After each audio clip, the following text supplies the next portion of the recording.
4 కోట్ల తెలంగాణ ప్రజల ముందు కొన్ని అంశాలను నేను ప్రస్తావించదలుచుకున్నా. మా మంత్రివర్గంలో తీసుకున్న నిర్ణయాల మీద ప్రధానంగా తెలంగాణ ఉద్యమం సందర్భంగా ఏ వీధుల్లో చూసినా, ఏ వాహనం చూసినా, చాలామంది ఉద్యమకారుల గుండెల మీద కూడా టీజీ అని పచ్చబొట్టు పొడిపించుకున్న సందర్భాలు, ఉదంతాలు మనం చాలా చూసినాం.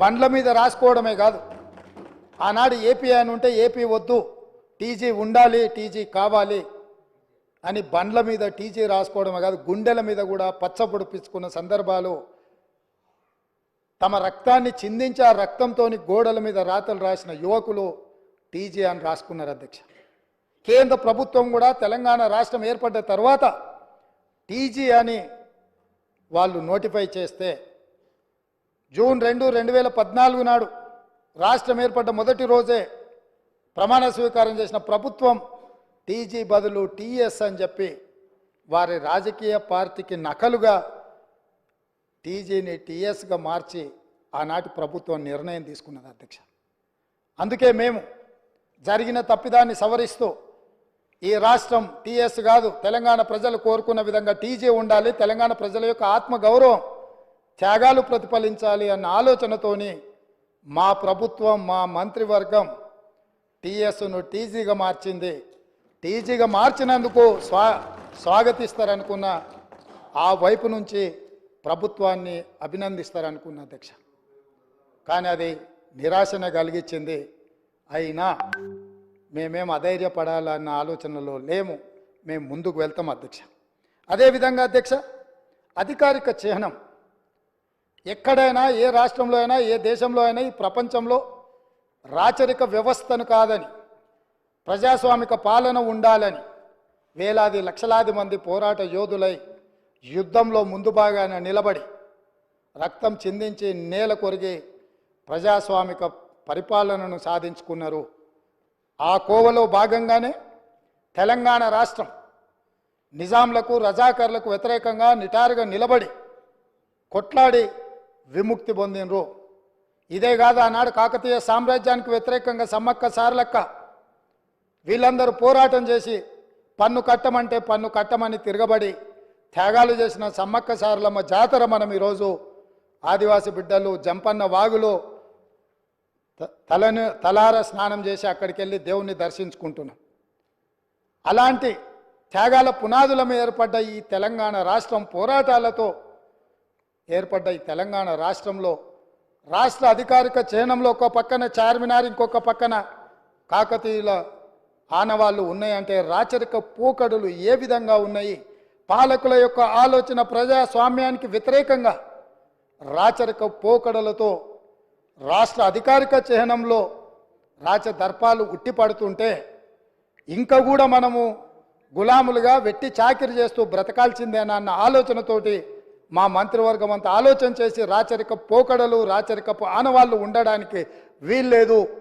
ఈ రాష్ట్రం ప్రజాస్వామిక రాష్ట్రం, ఈ రాష్ట్రంలో ప్రజలు ఎన్నుకున్న ప్రభుత్వం ఉంది, ప్రజాపాలన సాగుతుంది అని చెప్పి అధికారిక చిహ్నాన్ని మార్చాలన్న నిర్ణయం తీసుకున్నాం.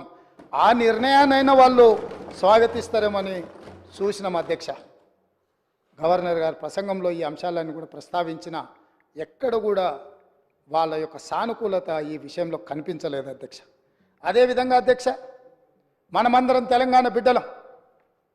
దళితులు, గిరిజనులు, బలహీన వర్గాలు, తండాలలో, గూడెలలో, ఆదివాసీలు, అడవి బిడ్డలు, మైనారిటీలు, మహిళలు, మన అందరికీ తెలంగాణ తల్లి అంటే మన అమ్మ, మన అక్క, మన సోదరి.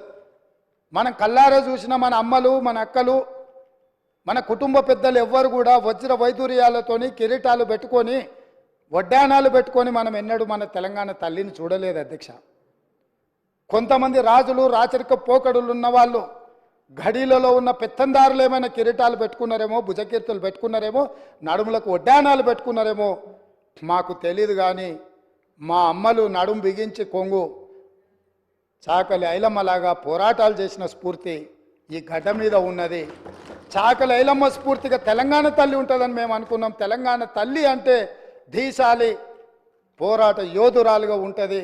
లేకపోతే దర్పం ఉట్టిపడే, కళ్ళల్లో కాంతి, ముఖంలో వర్చస్సు, చూపులో ప్రేమ ఆప్యాయత, ఒక తల్లి తన బిడ్డను ఎంత ఇష్టంగా ఎంత ప్రేమగా చూస్తుందో ఆ విధంగా తెలంగాణ తల్లి ఉంటుంది అని మేము ఆశించినాం, ఉండాలని మేము ఆశించినాం. కానీ రాచరిక పోకడలతో, కిరీటాలు, వజ్ర వైదూర్యాలతో తెలంగాణ తల్లిని మనకు రుద్దాలనే ప్రయత్నం చేసిండ్రు.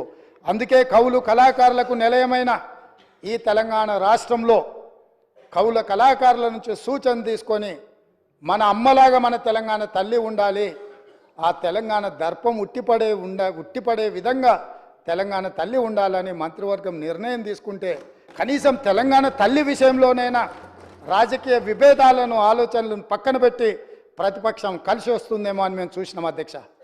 కానీ మాకు నిరాశనే మిగిలింది అధ్యక్ష. అదేవిధంగా అధ్యక్ష, ఆనాడు Osmania university, Kakatiya university, Palamuru university, Mahatma Gandhi university, ఏ యూనివర్సిటీ, ఏ కాలేజు, ఏ పాఠశాల, ఏ నగరం చూసినా, ఏ పట్టణం చూసినా, ఏ గ్రామం చూసినా, ఏ వీధి చూసినా ఆనాడు మారుమోగిన గీతం జయ జయ హే తెలంగాణ. ఈ గానం అందశ్రీ అనే ఒక కవి తెలంగాణ ప్రజలకు అందించి గుండెల నిండా ఊపిరి పీల్చుకొని లక్షలాది మంది తెలంగాణ ఉద్యమకారులు, నిరుద్యోగ యువకులు, విద్యార్థులు తెలంగాణ ఉద్యమంలో ముందు భాగాన నిలబడి పోరాటం చేసి ఆనాటి పాలకుల యొక్క దాష్టికానికి నేల కొరిగినా కూడా జయ జయ హే తెలంగాణ నినాదంతో ఈ తెలంగాణ రాష్ట్రాన్ని సాధించినరు.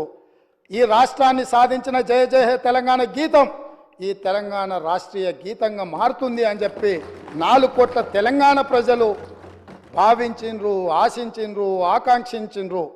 కానీ ఈ గొప్పతనం ఒక దళిత బిడ్డకు, ఈ గొప్పతనం ఆనాడు ఉద్యమాన్ని ఉవ్వెత్తున ముందుకు నడిపించిన ఒక ఉద్యమకారుడికి ఇవ్వకూడదన్న ఆలోచనతో, కుట్రతో నాటి పాలకులు జయ జయ తెలంగాణ గానాన్ని, గీతాన్ని తెలంగాణలో వినిపించకుండా నిషేధించినంత పనిచేసిండ్రు అధ్యక్ష.